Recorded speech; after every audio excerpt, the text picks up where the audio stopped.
So yesterday I went to Milwaukee. It's a couple-hour drive to Milwaukee from here for the AMC Best Picture Showcase for the 2009 Oscar nominees. It was $30. All you can eat popcorn all day, and that included the five movies that are nominated for tonight's Oscars for Best Motion Picture. The movies were Milk, The Reader, The Curious Case of Benjamin Button, Slumdog Millionaire, and Frost Nixon. I did this last year and had a great time, and we did it again this year, me and a few friends. A footnote to this whole thing is typical Wisconsin weather. We had pretty big blizzard to actually drive through to get to Milwaukee. My normal 90-minute, 2-hour drive took close to 3 hours with the weather we had. So it was a pretty stressful drive down there and stressful getting back home and stuff, but it was well worth it. So yesterday was just a very long day. The first movie started, Milk started at 10:30, and Frost Nixon started at 9:45. So I got home around 2 a.m. last night. So I just kind of woke up, rolled out of bed, and these are my thoughts on the pictures. And I wanted to get this up before the Oscars aired tonight. The first movie, Milk, starring Sean Penn. It takes place in San Francisco. It's about the first openly gay person elected to office in America. This is during the 70s. I liked all of the movies, first of all, so going to be a little redundant here, but this movie was really great. Sean Penn did an amazing job transforming himself into Henry Milk. I thought the movie really captured not only the gay scene in the 70s, but the whole activism of the 70s. I thought Sean Penn and really all the actors did a great way of channeling these characters without becoming like gay stereotypes. They did. Sean Penn was amazing. He completely transformed himself into this guy, and it was a wonderful story about hope, about civil rights, all the stuff that we've been talking about here, about Prop 8 in the Obama election a few months ago. So to me, the whole movie really resonated with what's going on now. I thought for a movie about the 70s, it did a phenomenal job with the scenery, with, they'd show newspaper articles and stuff, just with the print media they used, with the clothing, hair, all that stuff, of really capturing the 70s. I hate movies. I hate The Wedding Singer, that horrible movie, The Wedding Singer, which is supposed to take place in the 80s. Nothing about it looks like the 80s except maybe one wig or something. So they did a great job in this movie showing the 70s, the whole political movement, the political gay movement of the 70s, and it was a really beautiful, inspiring picture. And Sean Penn deserves, I don't even know if he's up for Oscar. Hey, let me look here. Give you a cool little book. Yeah, he's up for actor in a leading role. I think he should definitely get it. Next movie I saw was The Reader. That was starring Kate Winslet and Ralph Fiennes. This took place, this kind of jumped through time a little bit. It started out as an affair with Kate Winslet and this younger boy. She's a German woman. He's a German boy. She ends up becoming a guard in Auschwitz and some of the concentration camps. And later on in life, she gets persecuted for her crimes against humanity. And it's this really beautiful love story that crossed time. He teaches her essentially how to read. They have this love affair, and he reads to her all the time. And it was a very subtle, complicated love story about crimes of the past. Seeing these characters age through time, it was a painful movie. It was probably my favorite of the five, actually. And Kate Winslet, especially, is an incredible actress, and I hope she's up for Best Picture or Best Actress, because she really, actress in a leading role. Yeah, Kate Winslet is up, but I think it's for the other movie she was in. That was my favorite. The Curious Case of Benjamin Button was good. It was too long. Now, I know I'm a Mr. 10-minute vlogger, and I know this is going to be a long video, but this is one movie that could have, in my mind, been a lot better if they trimmed about 30 minutes of it out through editing. Kind of like when Peter Jackson redid King Kong. I really liked the movie, but it was too long. There were too many parts that just didn't have to be there. And that's what I thought with Benjamin Button.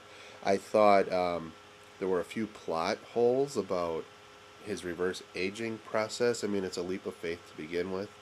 But there were a few things with that all of a sudden at the end of the movie, I'm like, well, shouldn't he have done this and been that and blah, blah, blah. Um, it's directed by David Fincher, who's worked on Fight Club. And it was still a very beautiful love story. Kate Blanchett, again, was a great actress. She played a dancer. She played his love interest through time. Both Kates did an amazing job. She she did a great job. This whole longing, this idea of people's pasts or people's lives finally intersecting at one point. Um, it reminded me a bit too much of Forrest Gump. Forrest Gump is one of my favorite movies.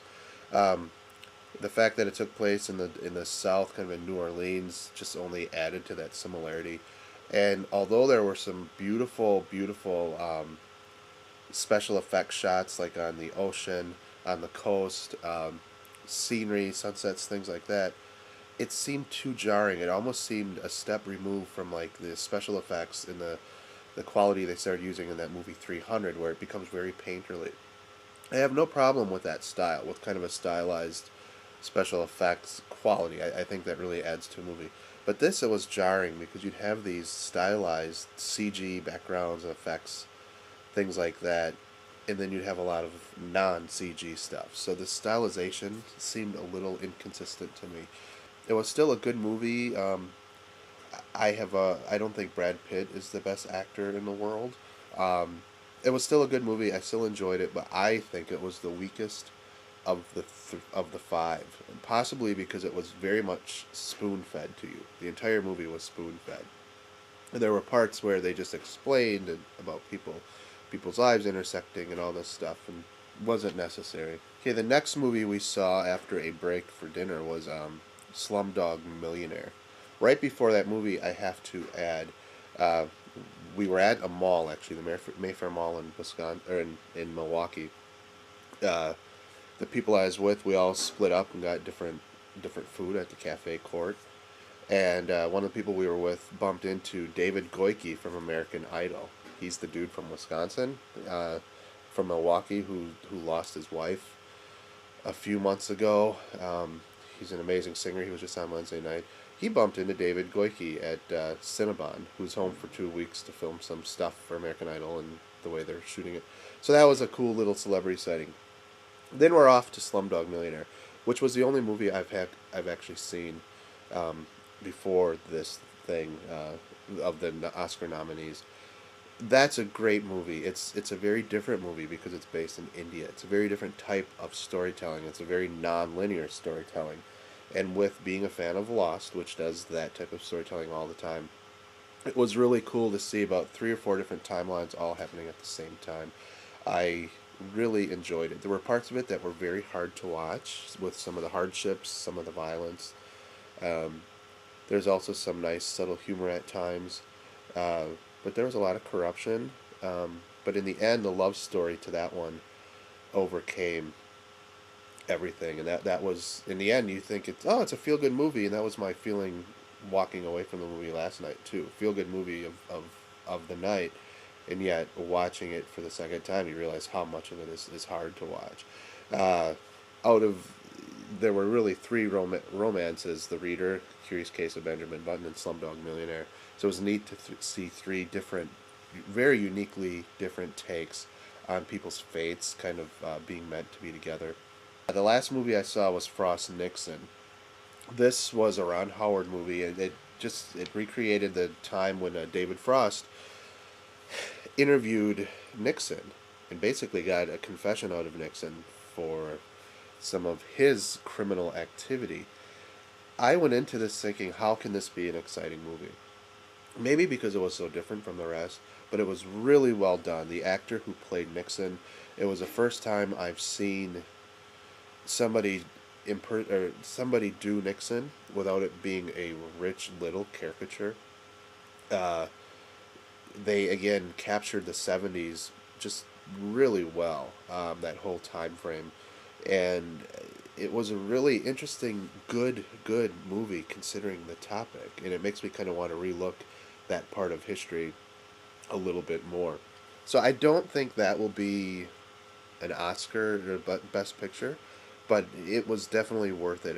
There were some solid performances from everybody, and it was a real kind of pleasure to watch that movie. Out of all five, I think I like Benjamin Button the least, and probably The Reader the most. I think The Reader to me was a lot less blatant about the love these two had for each other, and it was more complicated, than Benjamin Button. I thought it was interesting that most of these movies took place. Nothing took place in modern times. I mean, Slumdog Millionaire did towards the end, but a lot of it was older history. The first four movies, Milk, The Reader, Curious Case Benjamin Button, and Slumdog Millionaire, all had non-linear storytelling. All of those movies showed characters age through time, which was really interesting to see. So to see Kate Blanchett versus Kate Winslet both age was interesting. They both did phenomenal jobs. The aging in Milk was a far less timeline. I think that was only 8 years, maybe 10 years. Um, where Slumdog Millionaire, I mean, you had three or four different actors playing the main characters. So that was a neat reoccurring theme during the day that kept happening. A couple of the movies took place in the '70s, so there was a lot of my mind actually after like 4 gallons of diet of Coke Zero and a lot of sugar and popcorn and stuff yesterday was getting plot lines mixed up and getting interspersing lost into it because of all the jumping back and forth and everything. Uh, my prediction is that Slumdog Millionaire will take the night away. It's been a sleeper hit. Everybody I talk to likes it. So I think that will be the big winner of the night. I'm not sure who's all up for Best Actor other than Sean Penn, who deserves it. I think Milk could get it if they go on the activist route of things. Although I think Slumdog Millionaire is just different enough. It's kind of something we've never seen before, especially with the whole Indian culture, but the way they told the story too. I definitely think Slumdog Millionaire will be the big winner of the night. So that is my review of all five Oscar movies all at once. It was a great day. If you ever have a chance to do something like that, check it out. It's through, just type in AMC.com about a month before the Oscars, and it's nationwide. So you can find it. I had to drive a couple hours, but it's well worth it. And it was a great day. We had a great time. I hope to do it next year. So I'm going to an Oscar party tonight. I'm looking forward to it. And I hope you guys enjoy it too. And let me know what you think your picks are. That's all for now. Talk to you later. Bye.